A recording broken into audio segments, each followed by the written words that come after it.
Back to the Arsenal Therapy Podcast. My name is Farhan, also known as Gunner since '96, and I'm joined here on this very fine evening with James Payne. James, how are you feeling this evening? I'm feeling good. I'm feeling good. A bit, I don't know. A bit. I feel a bit sad that the Premier League is now over.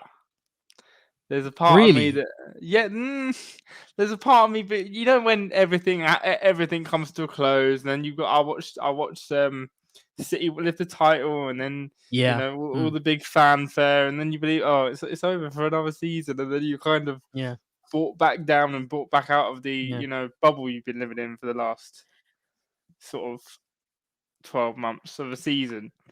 But yeah, a bit sad, but also now looking forward to the future and Mm. hoping we can do something massive in the transfer window coming up. I couldn't be more happier that the season's over. So I'm actually the complete opposite. Like No, don't get me I'm wrong. I'm ecstatic. happy. I'm happy that the season's Yeah. over because obviously we've had a bad season. But when you sort of take when you sort of take every like aspect of the team you support out of it, you're kind of Yeah. like, oh, I won't have to get up now and watch football every Saturday. Mm. Obviously, it's okay because we've actually got the Euros, so we've actually, there's still stuff Yeah. going on here and there. But personally, if you're from a club perspective, there's nothing really to be done anymore. So it's just about what goes on behind the scenes now, and Mm. what happens in the summer that we have to look forward to now, which is Yeah, I mean, even more exciting.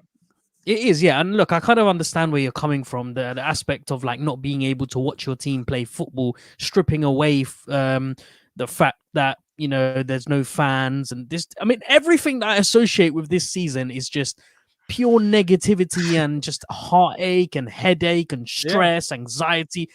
There's nothing positive to associate with this current season that we've just ended. So in that Yeah. respect, I am so thrilled that this season is over. I never need to look back at this league table ever again. I don't need to think about the fact that we were knocked out by Villarreal in the semi-finals. I don't need to think about losing to Burnley twice in a season. All of these kind of things. Oh, I forgot about I can that. put that in the back of my mind. Oh Yeah. my So god. I know, Yeah.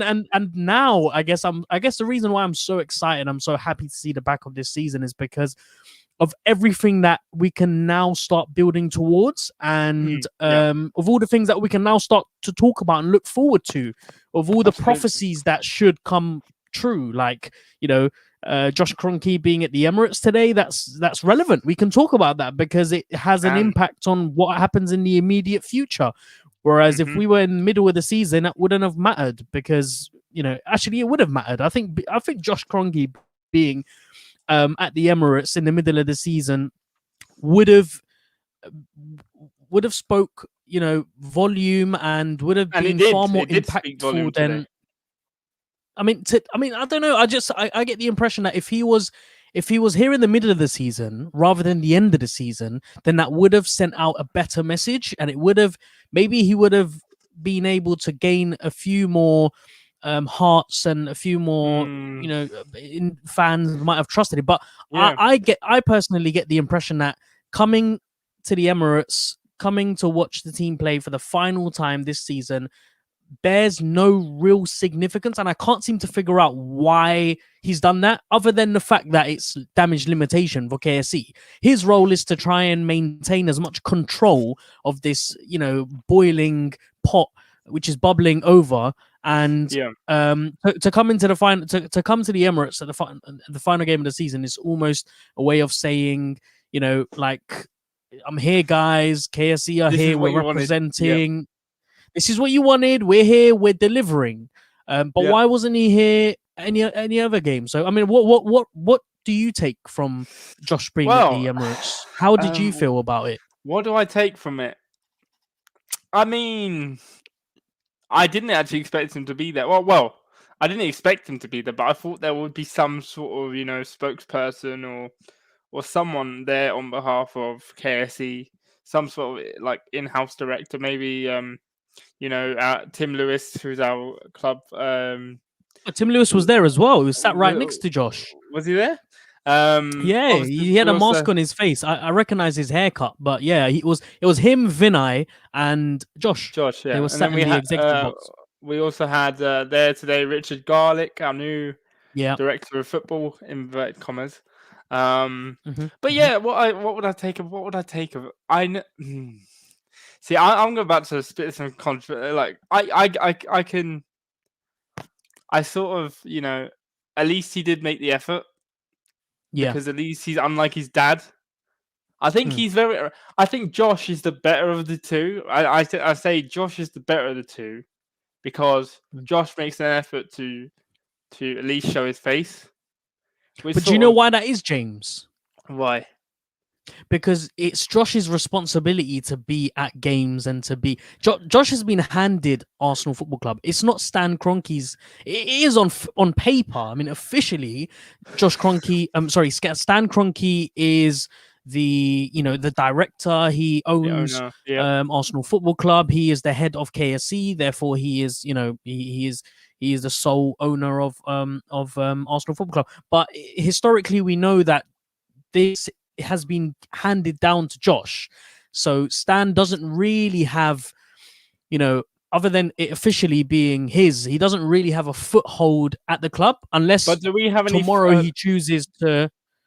Yeah, Yeah, go but on. do we have any official sort of like, stand saying, "Oh, this is Josh's. I gave it to him." Because right Yeah, now, so the most, I mean, I don't know whether it was official. I know that it's very well known that the moment that Josh was put on the board, that was the moment that the powers were transferred over to him, almost symbolically as a way. I mean, the moment that he was put on the board, it was a moment of, this is yours now. You need to run this club, and you need to, as part of KSC, as part of representing KFC.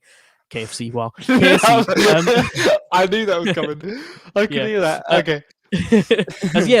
As part of representing KSC, you need to run this club as if Yeah. it were your own, and it is your own. You're my son, Yeah. and I mean, these are the words I imagine Stan to say to Josh. So I mean, this whole idea that Stan needs to be at the club and he needs to be the voice and we need to hear from him, it's a myth. We're never going to hear from him because he doesn't represent Arsenal Football Club unofficially. He is he legally speaking, I don't know actually what the legal conditions are. I know in America he can only own one franchise, as in he can only be on the board of representation for one of the franchises that he owns. I don't know what it's like internationally, but and for that reason, that's why I would imagine that his sole focus is over in America at the NFL.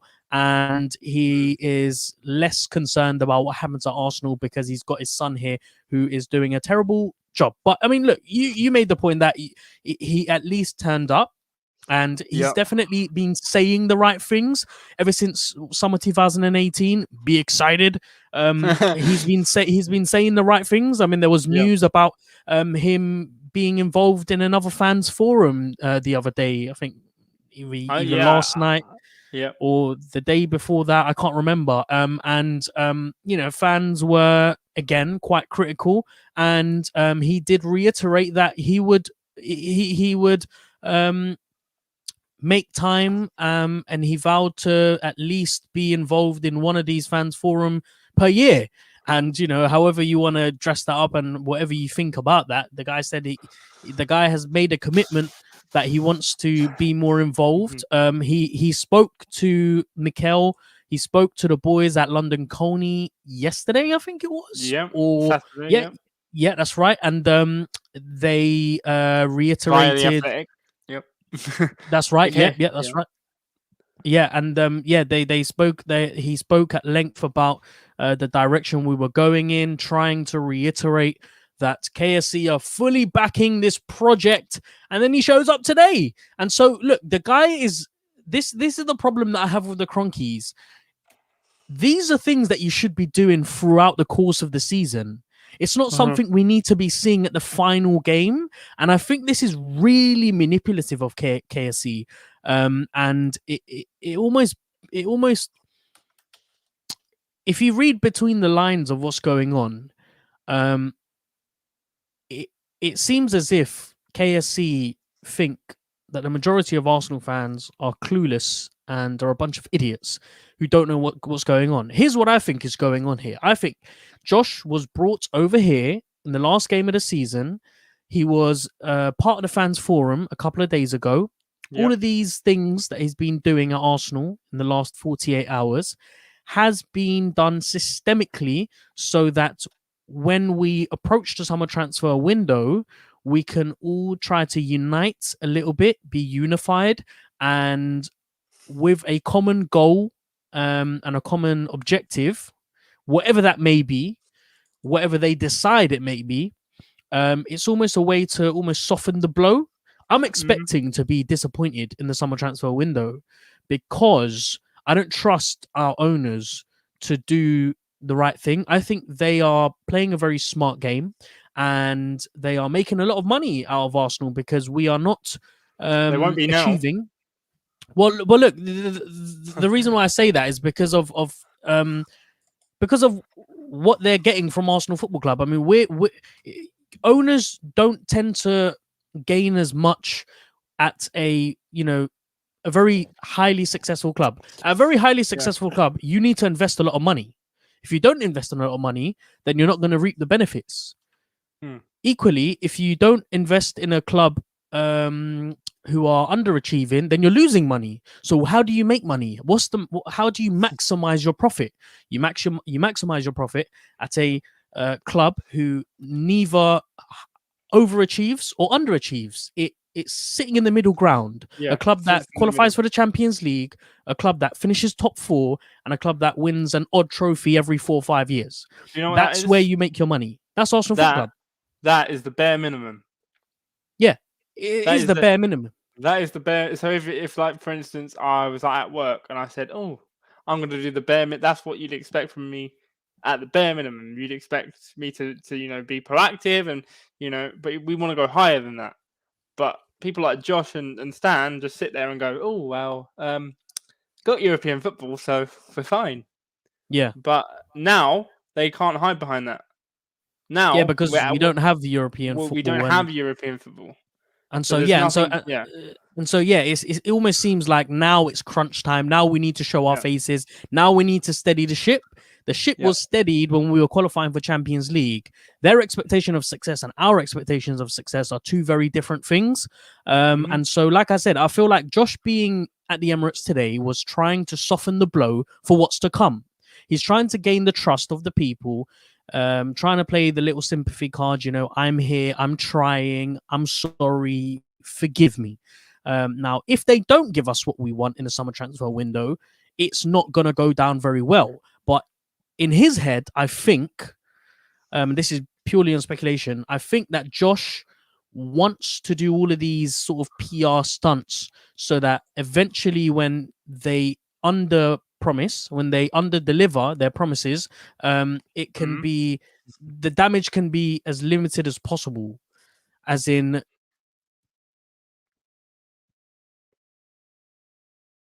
hold on, you've cut out a second. I got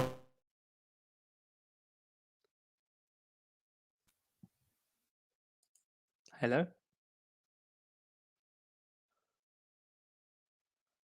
One sec, I'll come back.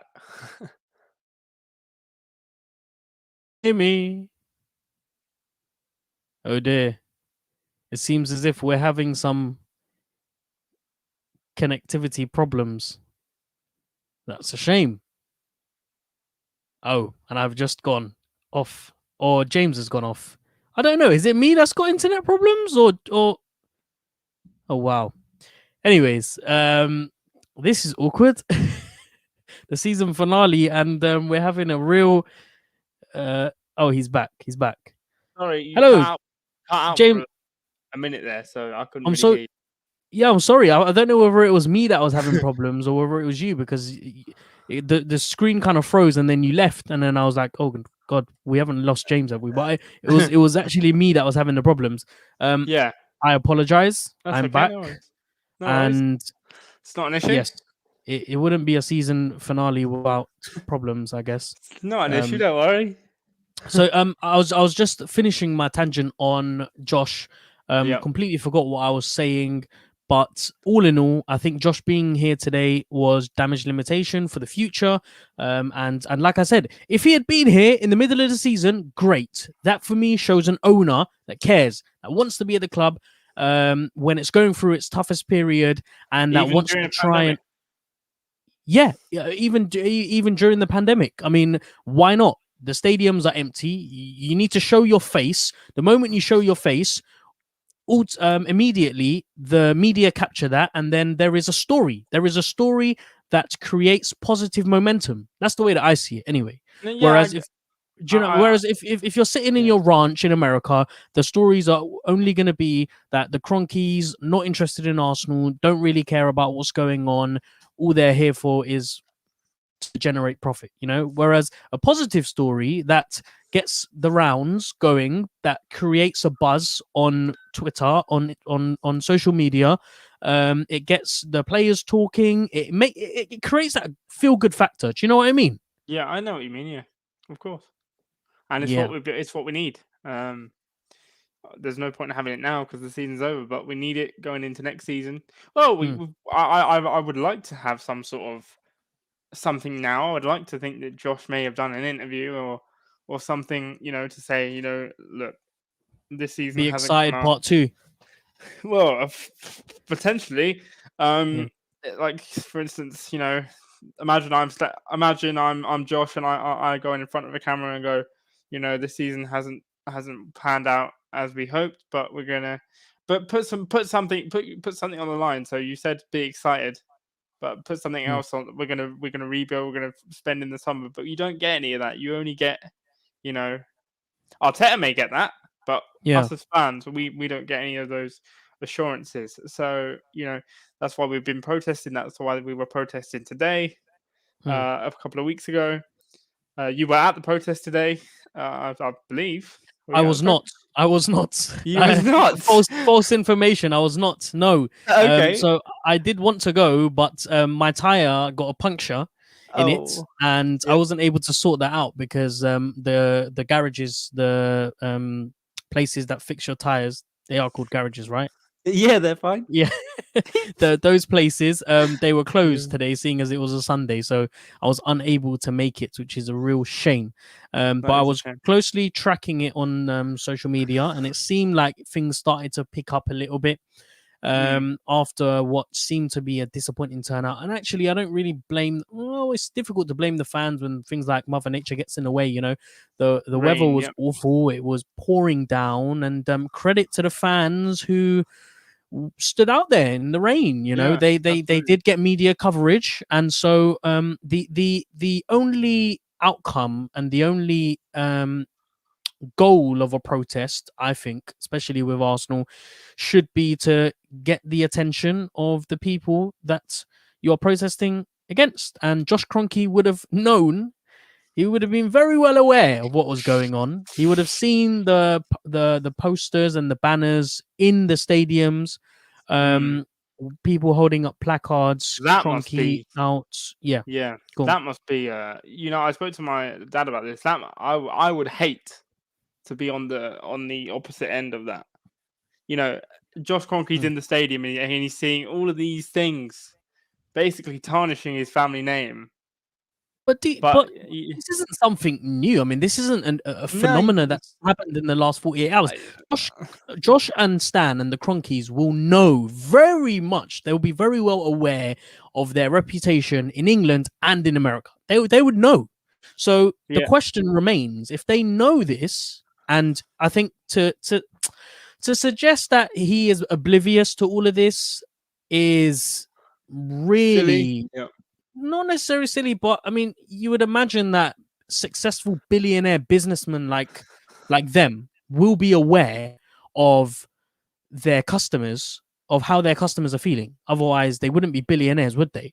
So no, if they know what's going on, then why act now? And what happened in the previous 5 to 10 years? Anyway, that's me going back and forth, and I guess it's a never-ending cycle. But what do you think was going through Josh's mind as he was watching the game and seeing fans chant anti Well, Kroenke stuff? I don't know. It could be, it could. I think it could generally be you know, I can't pinpoint an actual. I can speculate if that's what you want, but Yeah. I really don't know. Maybe negative feedback doesn't affect him because it Mm, seems like he's always around it. mm, Um, and when you own companies and you're a businessman like that, a billionaire like that, I would imagine told by your fathers and people below you and things like that to expect this kind of stuff. mm. Stan probably said you may get some abuse because you have to make the key decisions. Yeah. You may have to be very thick-skinned, as they say. And Josh has probably had to do that over a number of weeks recently because of the abuse that he's been getting. I wouldn't use the word abuse, but it has been kind of I wouldn't necessarily abuse someone, Mm, but I would just you know display my dissatisfaction, shall I say, yeah. towards him and towards his team and KSE. But I can't help but feel he was there for a reason. I don't know Mm. what that reason. I don't know what that reason may be yet. Is it that he's going to start coming to more games as he said he is, or is he just coming here, as you said, for damage limitation? Yeah. It's gonna be a fascinating honor, isn't it? I can't wait Maybe he was to there for the last time today, because maybe. maybe there is a potential sale in the pipeline. Oh, I don't know, mate. You might be disappointed. No, I but don't. Yeah, but but I know what you mean. I know what you mean. you Yeah. you say that now, but Mm. we're out of European football for the first time in 25 years. That is detrimental to the finances and the money that goes into Josh's and Stan's pockets. So Well, they must be I wouldn't call it detrimental. I think what it will do, it will disrupt their philosophy and the way that they want to run a football club. The way that they want to run any of their businesses is through self-financing and I forgot the word that they use. Basically self-sustaining. a self-sustaining model. That's right. So now they've got no choice but to invest, but to put money into it. Something that they wouldn't have wanted to do. Finances aren't an issue at Arsenal, and nor should they be, because it's being run by one of the richest men in the world, who happens to be married to the richest family in the world. So we're not talking about, Is it the richest family in the world? yeah, believe it or not, the Walmart family are the richest family in the world, and there is no excuse for financial problems to be a question. I understand that if you choose to run a club the way that you're choosing to do, which is a self-sustaining model, and you're refusing to put any money into it, then that becomes a problem. But Jesus, their ultimately, wealth is. Sorry to interrupt you. I've yeah, just go looked on, that yeah, up. no worries. Their wealth is 215 billion. Fuck Yeah, me. it's unreal. It's unreal. And so look, the two things can happen now. Either Arsenal continue to decline, and then the Cronkies will sell, in Yeah. which case they lose money anyway because the value of the club decreases, or they do something now and they invest money and they take us back to top four place, Champions League football, competing for the Premier League. Or the third option is to sell now, when the time you could make a case to say is right. But I don't know if they will, because they've invested a lot of time into this project.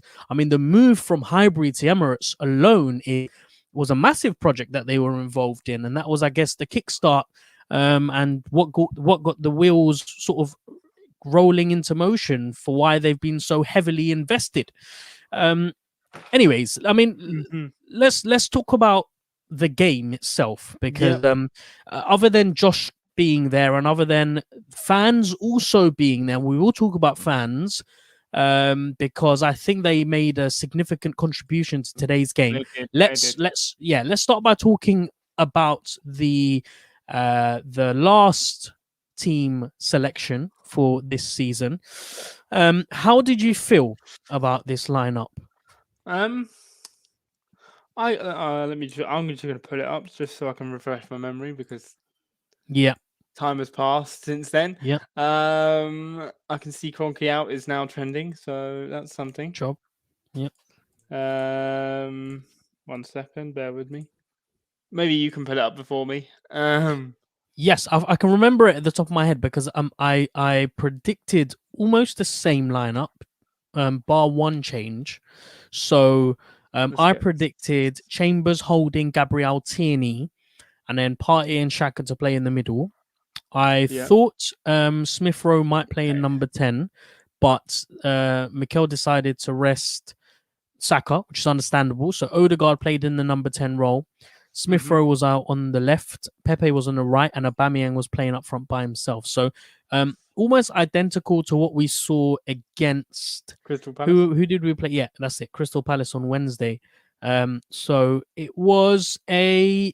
I mean, I guess I'll go ahead and give my thoughts on the starting 11 first. I think I was fairly happy with the starting 11. It was a fairly strong one. Obviously, bar that one change, which didn't, take anything out of the starting 11, which I would have wanted. Obviously, we saw no Bellerin, which, I don't know why we didn't, whether it's an injury problem or not. I'm not actually too sure, but I think it might possibly be the last time we ever see him. Bellerin might leave. Granit Xhaka starting today was a massive plus for me alongside Partey. I was happy to see Holding and Gabriel. In fact, you know what? I'll be honest with you. The starting 11 didn't really matter today.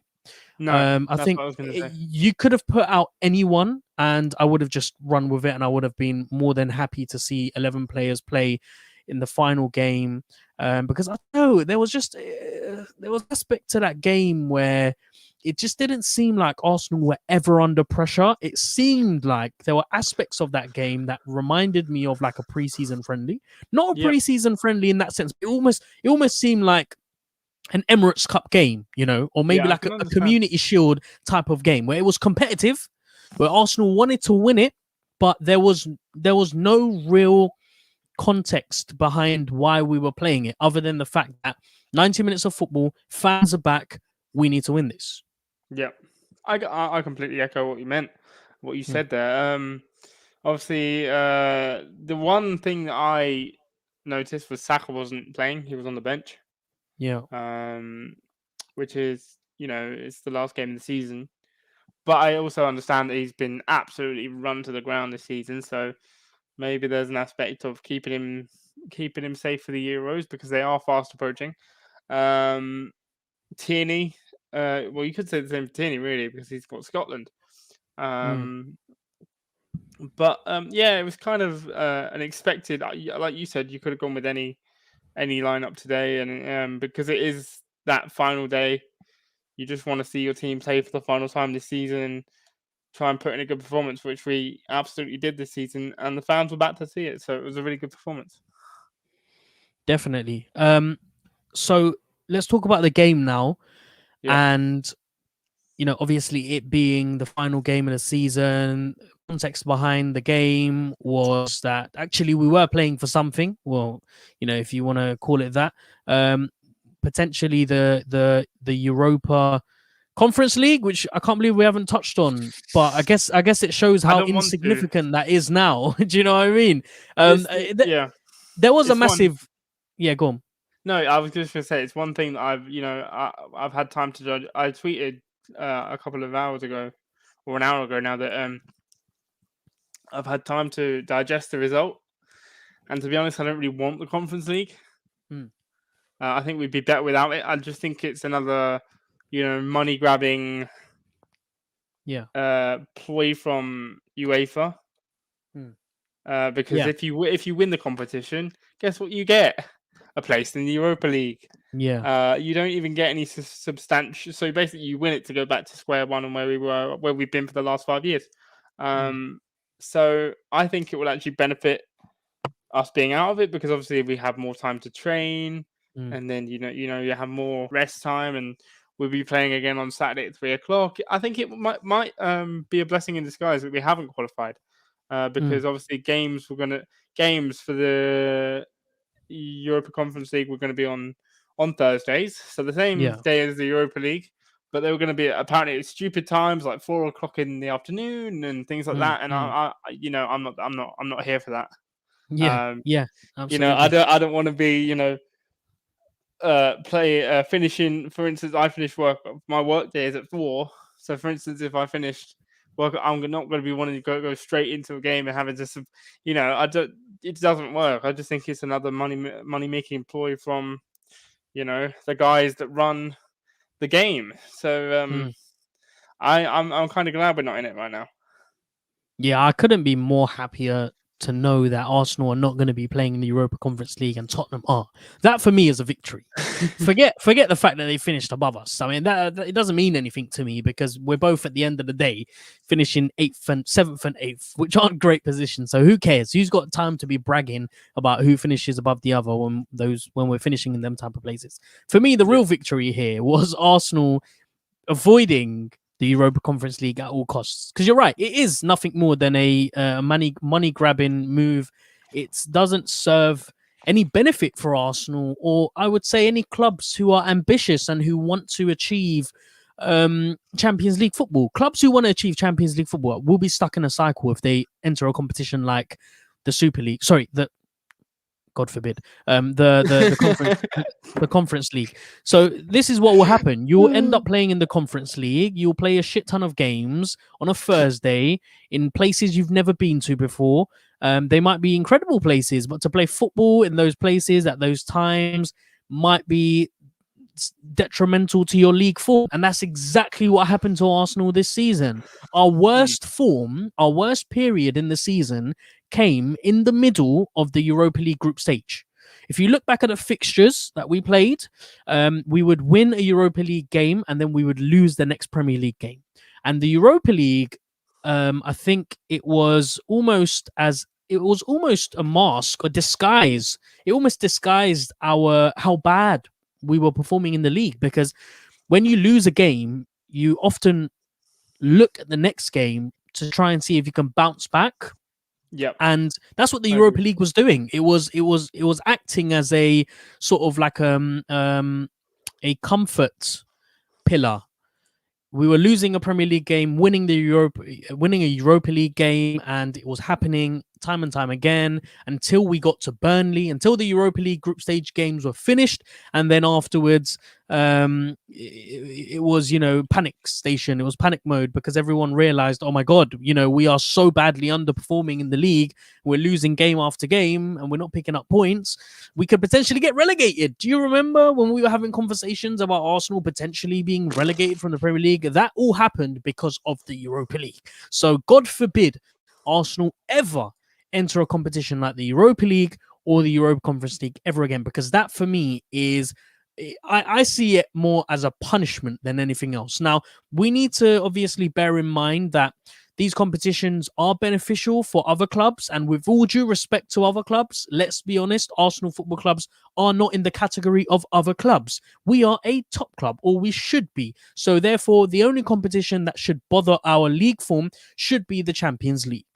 That's it. So, with all due respect to teams like Everton, maybe who else finished quite high? West Ham. Getting Europa League for teams like that is great, because it serves as a stepping stone to eventually one day try and qualify for the Champions League. But like I said, for teams like Arsenal, those European games, those competitions, unless you manage it perfectly, unless you have a B team, unless you have enough depth, you're going to only do yourself more harm than good. So it's really exciting that now we are going into next season and only needing to focus on the Premier League, the FA Cup, and the League Cup. Yeah, as I said in my tweet, actually, I'll put it up. So this is what I said over an hour ago. Actually, I was right. I just said, I had time to digest this result, and I'm kind of glad we're not in the Europa Conference League. I nearly said it as well. Yeah, we can focus on our main target, which of course is the Champions League, and Yeah. the Premier League, Mm. and then the other competitions that come with it, like the FA Cup and the Carabao Cup. Because don't get me wrong, top four is the main priority, but I'd love to win a domestic trophy. I think fourth in a domestic trophy next season will go down absolutely fantastic. I'd love to win the Carabao Cup. Yeah, I mean that would be absolutely. So why not? The whole aim of look, we all knew that when Arteta came in, this was always going to be a long-term appointment. It was always going to be a 3 to 5 year game plan. Nobody would have expected Arteta to win an FA Cup, a Community Shield, and get us into a semi-final of a European competition. Nobody would, with all due respect. Right, we were all expecting it to be really hard. If Arsenal could finish fifth or scrape, fourth, that would be more than enough. But at the back of our minds, we all knew what we were getting when Arteta first joined. So, next season, going into next season, into Arteta's, what is it, his third season? I mean, he hasn't had a full. This was his full first season with us, so that will be his full second season if he makes it. So going into his season as an Arsenal as Arsenal manager, to talk about expectations being finishing in a Champions League place and win a trophy, either the FA Cup or the League Cup, is for me a remarkable achievement for a manager of his standing and for however long he's been in the job for. Do you know what I mean? It's almost unthinkable to be expecting these kind of things on someone who lacks so much experience and who has still so much to develop. Yeah, I completely understand. I mean, as I said, it would be lovely to finish top four and win a domestic trophy. I think that would be the ideal season for us and for Mikel Arteta, because it seems like we are sticking with him for another season, despite what people like to say about finishing 8th and 8th. But I really do believe that we are onto something. Something that could prove a lot of people wrong. I think there may be some, I was wrong in order. Absolutely. Definitely. You're forgetting this was our 5th win in a row. Yeah, it's the first time it's happened this season for Arteta. First time. Oh no, it's the first time Arteta's done anything like that before. I think. 5 wins in a row. Starting next season on a winning streak, actually. So it will still carry over. 5 wins, 5 games in a row. I think we got a clean sheet during that time, didn't we? Yes. 2-0 against well, it was 2-0 against Crystal Palace last week, wasn't it? Yeah, it was 3-1. Sorry, it was 3-1. We got a clean sheet today. I can't remember the last 5 games. I know we got a clean sheet at Chelsea actually because we beat them 1-0 as well, didn't we? So and then so there is progress before that. Yeah, there is. Yes. Oh, it must have been Newcastle before that. Yeah, there is steady progress happening, and I think if Arteta goes out and gets the right players and the players he wants, none of this, Edu's gonna get a signing, I'm gonna get a signing. I want it all to come solely from, the manager, because that is his title. He's no longer head coach. Exactly. So now you make a good point. Yeah, I want every transfer decision to come from, I know Edu works with him closely, but I'd expect Arteta to have the authority to go, if he doesn't like a player, then go, nah, sorry, not for me.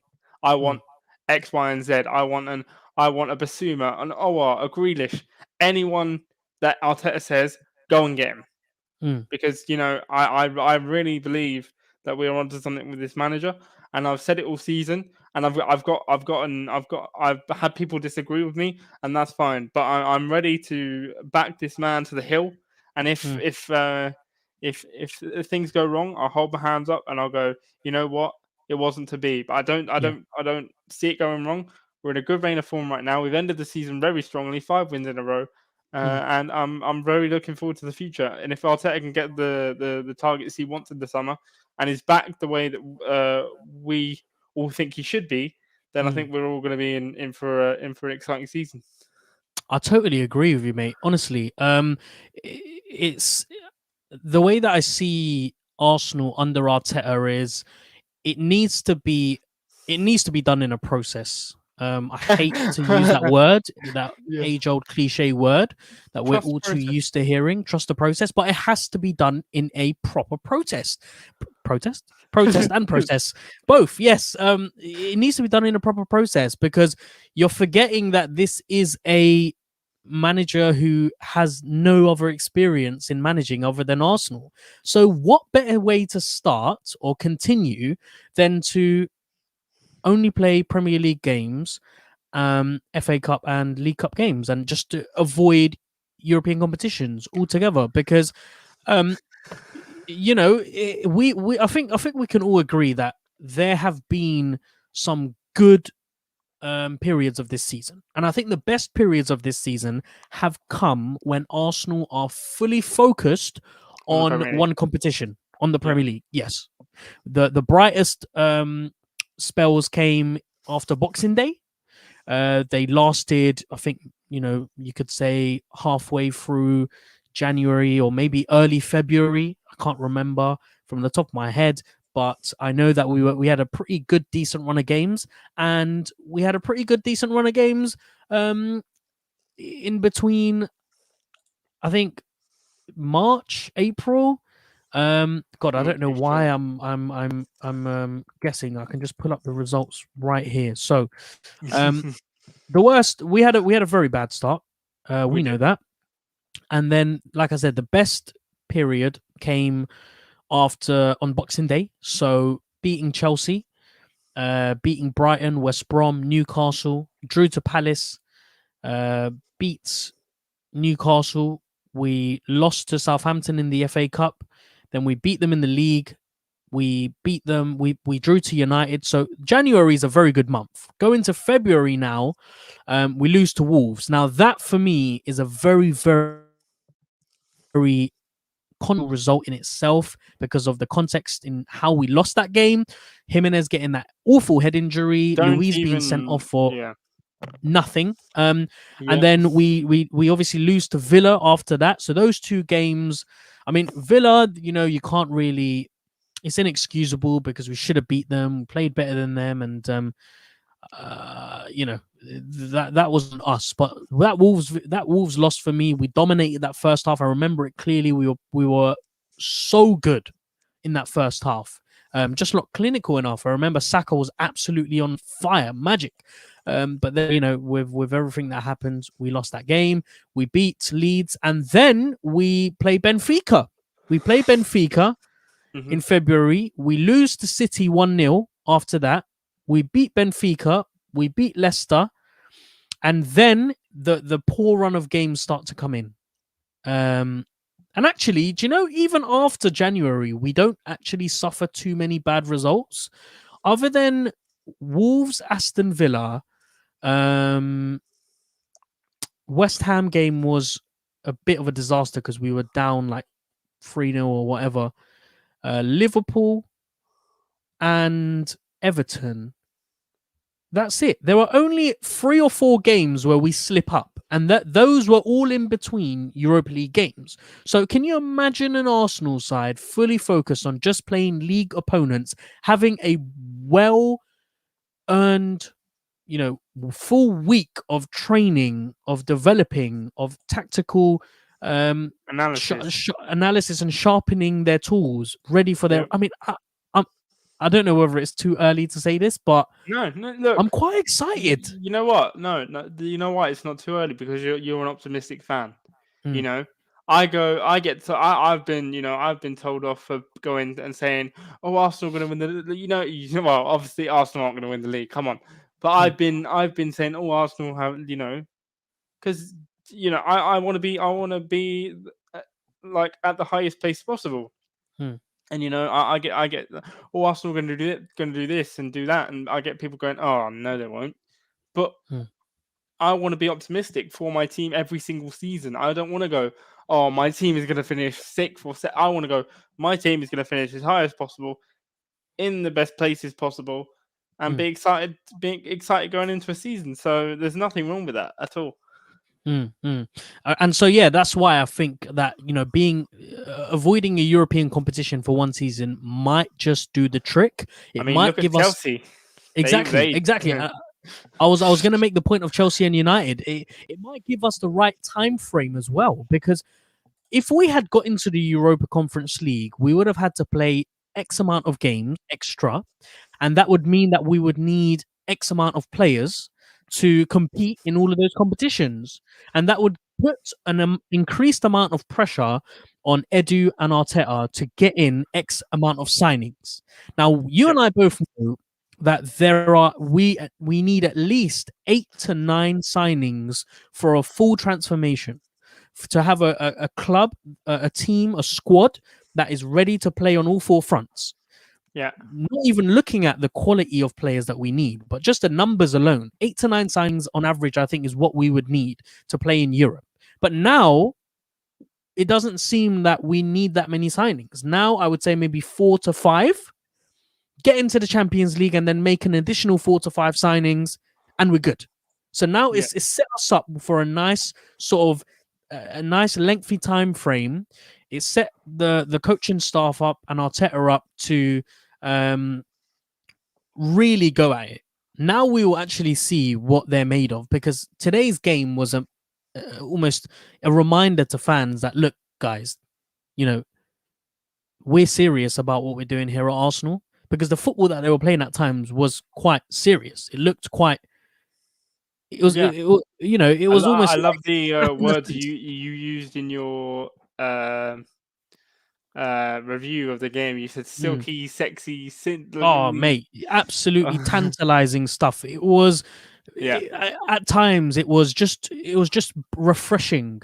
It was almost. I mean, I mentioned this in my post match reaction video. It was almost like watching Arsenal play Brighton under Arsene Wenger, where that when we go against teams like your Brightons, with all due respect to them, like your Aston Villas, your Fulhams, your even at times Evertons, that you're going to get a result. That you're going to get a win, because that was the caliber of team that we were back then. We were a team that other teams would be afraid to play, whereas now every team's up for playing against Arsenal because they know they can try and get a result. So today, was almost like a reminder of how good this Arsenal squad can be.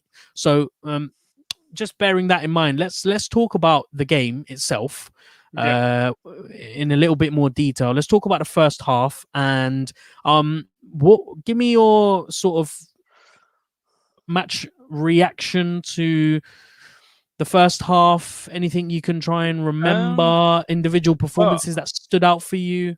I remember there was one Brighton chance where the commentator said that Arsenal hadn't really started as well as expected, but then from there and then on, we would just play. It's like we flipped a switch and we were just playing like the silky. I enjoyed it. I was like, "Ooh, what's this? What's it? What we doing?" Like, I mean, I haven't really seen that often because it's always like we're being restricted. And I use this. I use this in the last podcast. That, like, I referred to it as like shackles being lifted and things being off, and the handbrake being off, and we could really express ourselves. Yeah. It's like someone's gone. If anyone plays Football Manager, there's an instruction where you go be expressive. It's like someone press that button, and then we were just really on the front foot in every sense of the word, just passing. The balls were perfect. Callum Chambers was doing a great job. Nicholas Pepe, we'll get on to him because he had a whole individual performance worthy of on his own. Worthy of 72 mil, some might argue. Worthy of £72 million. And I mentioned this an hour ago. I said that his price tag is coming to fruition, but I don't want to get too ahead of myself, but we'll get into it. But really good first 15 minutes. I felt like we were very on the front foot. The fans were getting behind the team. It was great to see fans back. Yeah. Um, Do you just ten. think that I don't know about you, right? But I really got the impression from the players from the get go. I mean, the first 10 minutes were a little bit sort of not shaky, but it was a little bit, it was quite balanced.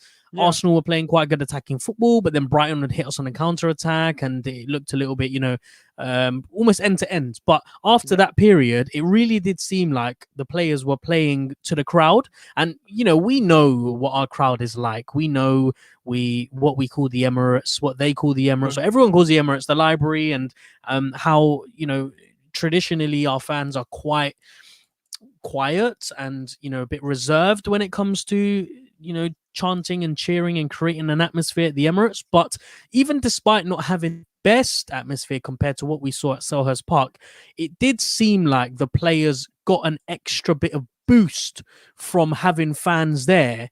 It yeah. was They it did. was almost it was almost as if that not having fans, we this season we got to see two sides of Arsenal. The Arsenal who perform at their best when there's no fans, and that's an Arsenal that is quite good but not amazing. I'm not really doing justice with what I'm trying to explain, but today we saw an Arsenal with fans, which is players that are motivated, passionate, Yeah, fueled, pumped. I, They have, do you know what I mean? There is something there that is pushing them on. Whereas an Arsenal without fans is an Arsenal team players with because they have ability. no, Yeah, go on. because they don't have any room for criticism. Hmm. Because they know they're not going to be criticized. You know, in well, it's not just criticism, but they know they're not going to get anything. They're not going to get Hmm. anything said about them when they're. But I think I've always said it. Like a couple of months ago, I said, our performances as a club will improve when fans get back, and people can say, "Oh, well, you're supposed to be at it like 100% of the time," but I can't underestimate how much of a difference fans make, Hmm. because they are, as a lot of players and fans and people in football say, they are the 12th man. We are the 12th man. We are um, because it could just spur you on to grind out a result, and there's nothing better than your own fans being behind you. And I think the 10,000 people that were there today did an absolutely amazing job. Hmm. I was quite gutted that I couldn't be there, but circumstances.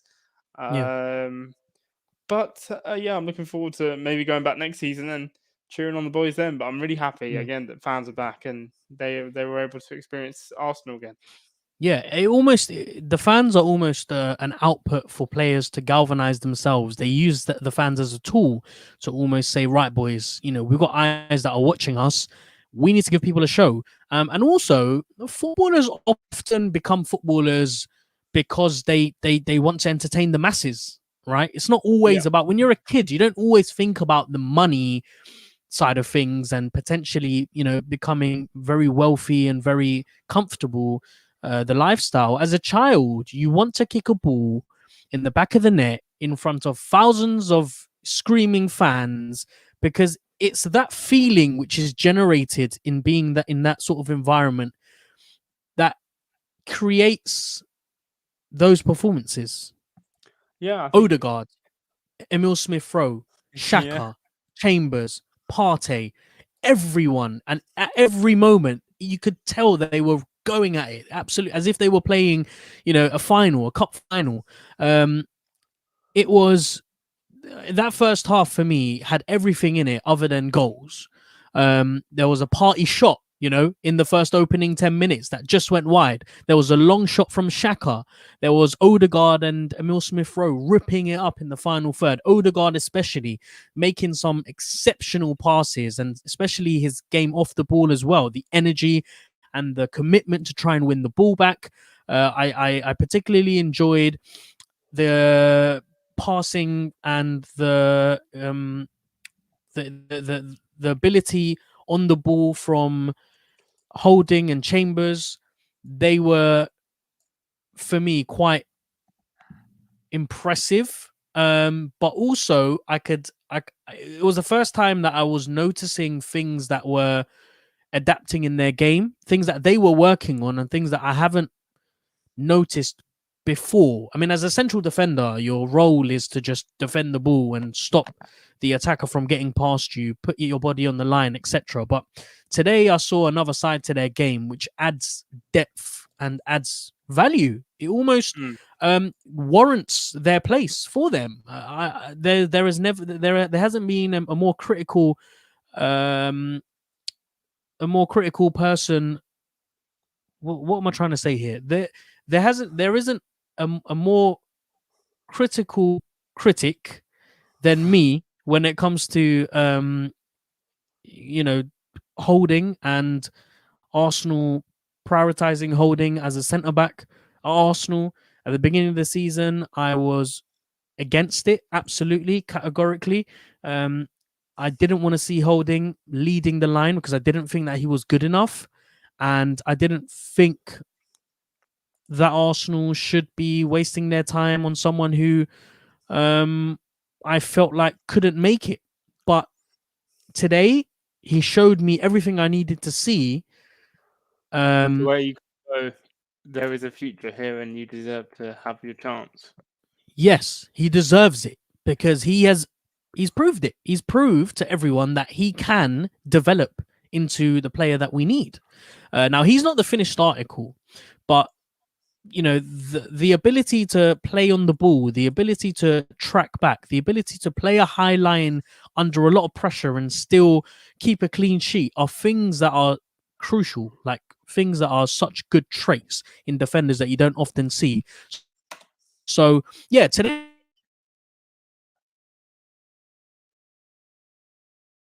was a day that I find fans that they will be back next season almost.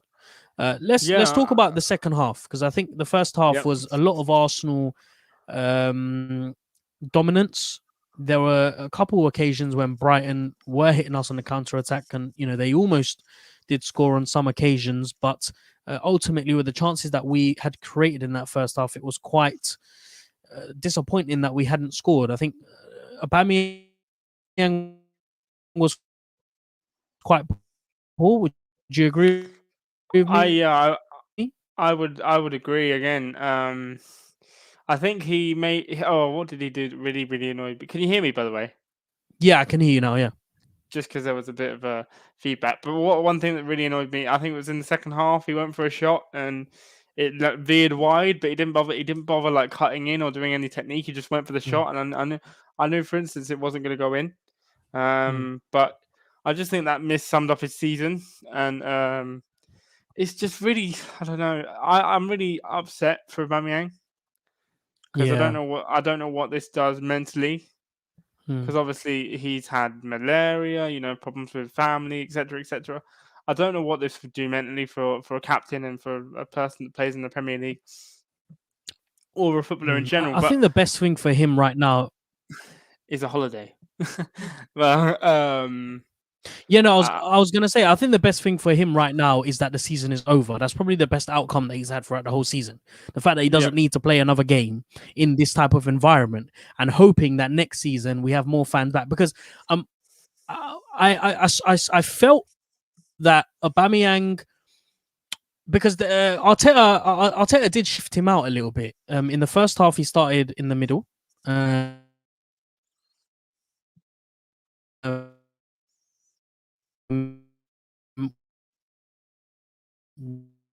Where he was poor from Tierney in the right places to receive those balls. But the moment he got shifted out onto the left-hand side of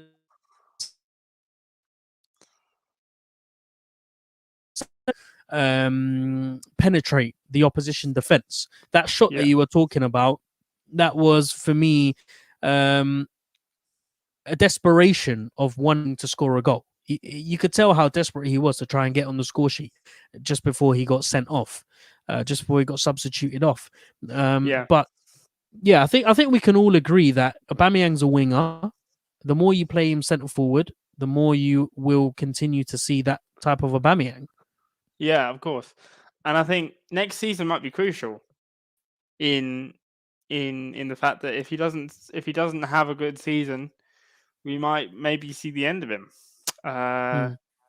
I know he has a contract and he's just signed the contract, but there has to be an element of, if he continues to have bad performances or low performances for his standards, he might think, you know what, maybe it's time for me to move on to a new challenge to kind of reignite that spark.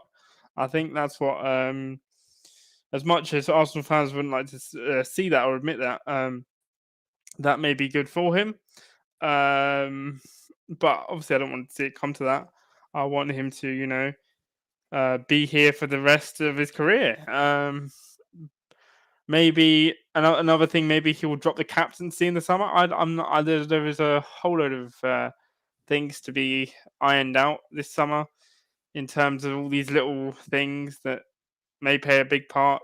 But right now, the season's over for Aubameyang. He can just rest and recuperate and spend it with his family and really focus on getting ready for next season. Yes. I'm gonna say yes to whatever you just said because I kind of didn't hear half of it. It was very in and out. Sorry about that. I don't know. That's I all think right, no worries. the technical issues are playing up again. But you're back okay. again. I can hear you now properly, which is good. Let's talk about the second half because the results were going our way. Tottenham were losing. Leicester were winning, and Chelsea were also losing. So it was looking like it was going to turn out to be quite a good afternoon, with Chelsea possibly dropping out of the top four, being inaugurated into the Europa League, and potentially, it looks like. Well, we don't know what's going to happen next weekend because football is a funny old sport. But the way that City are playing at the minute after thrashing Everton 5-0, it definitely seems like Chelsea are going to lose the Champions League. And at that time, I was just saying to myself, if Chelsea drop to the Europa League and they lose the Champions League, it's going to turn out to be a really, really good afternoon. So, yes, the second half was looking quite good. Other than the fact that we hadn't scored, dominate in the first half, and then Pepe comes up and scores a brilliant goal. Yeah, an absolutely brilliant goal. I think he has just been on fire recently, a bit like Willock has for Newcastle. 7-7 for him. But Pepe has been absolutely fantastic. And if you ever wanted to know or have like a trailer of why we paid £72 million for him, you've got that over the last 5 games. He's been absolutely fantastic. And you know what? I only wish the best for him next season. What a guy he is off the pitch, on the pitch. I've met him twice.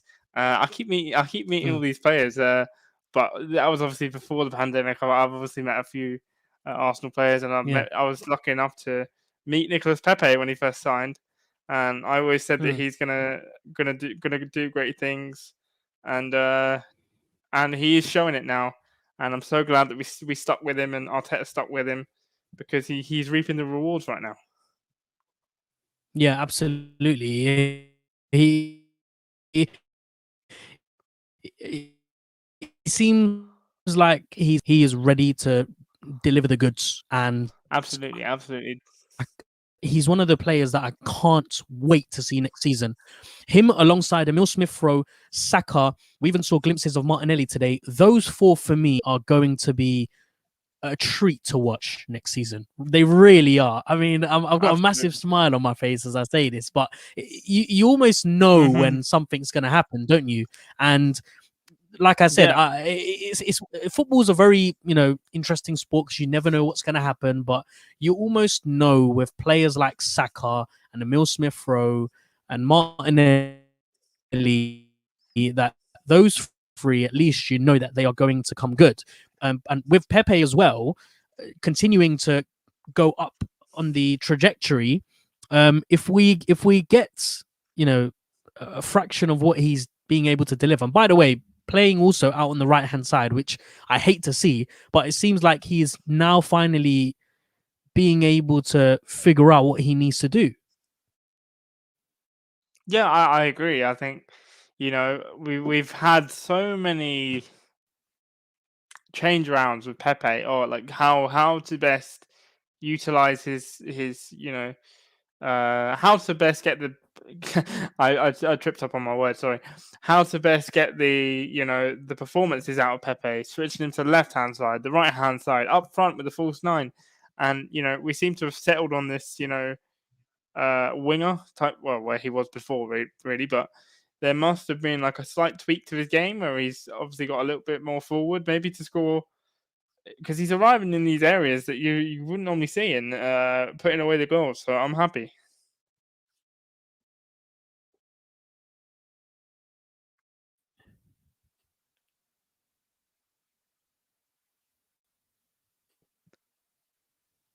Hello. Yes, I can hear you. Can you hear me? Yeah, I can, but you keep cutting out for a bit. Can you hear did you just hear what I just said? Okay. Maybe. Hold on. Maybe. Yeah, it's very jumpy. Yeah, it is very, very jumpy. Is there? Am I sounding jumpy on your side as well? Yeah, absolutely, yeah. Oh God, this is not very good at all. Do you want? Is there any way you can even come back, or would that end the entire? That would end the entire thing. So we'll persevere for about 5 more minutes, and we'll end We've this already gone 1 hour, conversation. so we can end it soon anyway. We'll end it soon. Yes, we'll end it soon because we've spoken about the goals, spoken about Pepe. I just want to finally talk about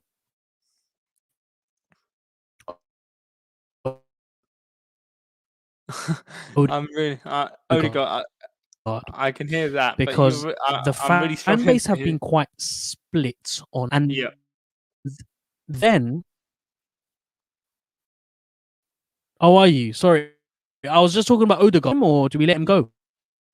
Do we keep him or do we let him go? I heard that bit. Do we keep him or do we let him go? I think there has to be. I think Arteta is going to speak about that. He said in his press conference there will be time to speak about different things and transfers and whatever.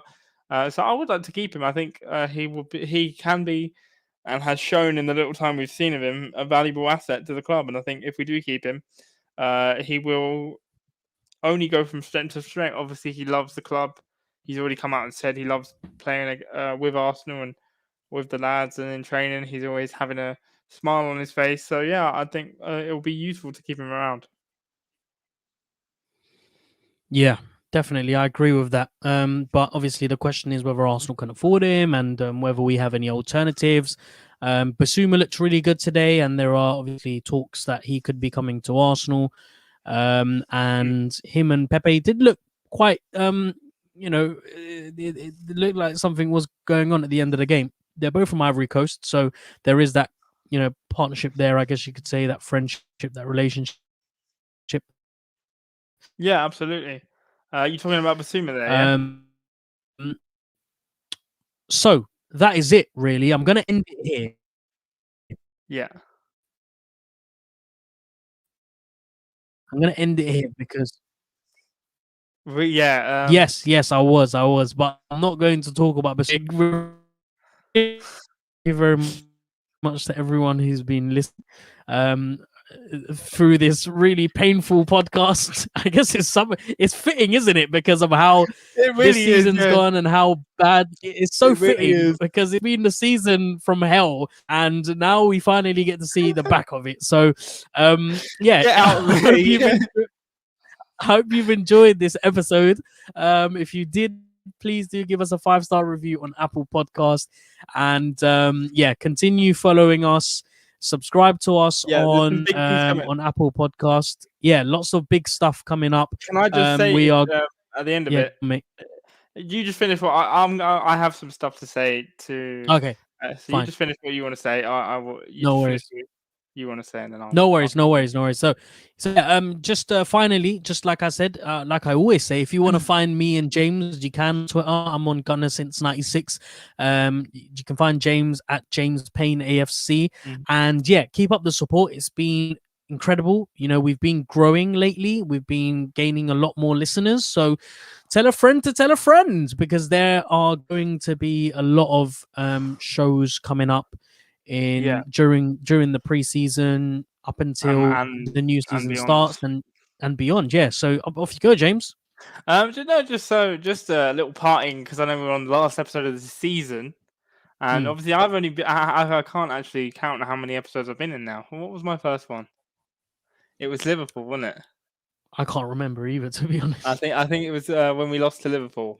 You brought me on as a guest, and to be sitting here on the 23rd of May, last day of the Premier League season, as your co-host for this podcast, I couldn't be more thankful to you. And basically, this whole back end of this season has been a whirlwind for me personally, having the ability to go on different shows and get my name out there.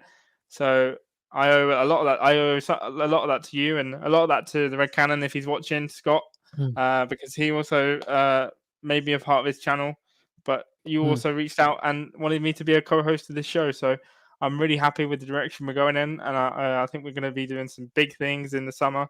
And I can't wait to continue the journey and go on to the next season. That's all I wanted to really say, because I tweeted about it earlier on in the day, how I was thanking everybody for this season. And just generally thank you, really. Yeah, no. Thank you, and thank you to everyone. I mean, it's not possible without the listeners and without the people that interact with us, and it's not possible without obviously having a co-host to talk about Arsenal with. So, you know, thank you for all of the brilliant conversations that we've had. I really do enjoy it every single time that we are recording. It is a pleasure, and I look forward to recording plenty more, because you know, this is just the beginning, and I truly do believe that we will see this podcast prosper and grow, and there is so much yet to come. There is so much in the works, so much plans, and so many ideas, and you know, it is a very exciting time. Despite it being a horrible season, there is exciting times to look ahead to. Yeah, there is, absolutely. And I can't wait. I can't wait for the things we have planned, the things maybe I have planned in the future. But yeah, some big things. I can't wait. I can't wait for it. Wicked. Okay, so let's end it there then. Thank you once again, ladies and gentlemen, for listening, for being a part of this season with us. We're going to end it here and see you guys next week, where we will be discussing everything Arsenal related post season. Okay. So I guess we will see you on the other side. Thank you very much. Bye-bye. Bye.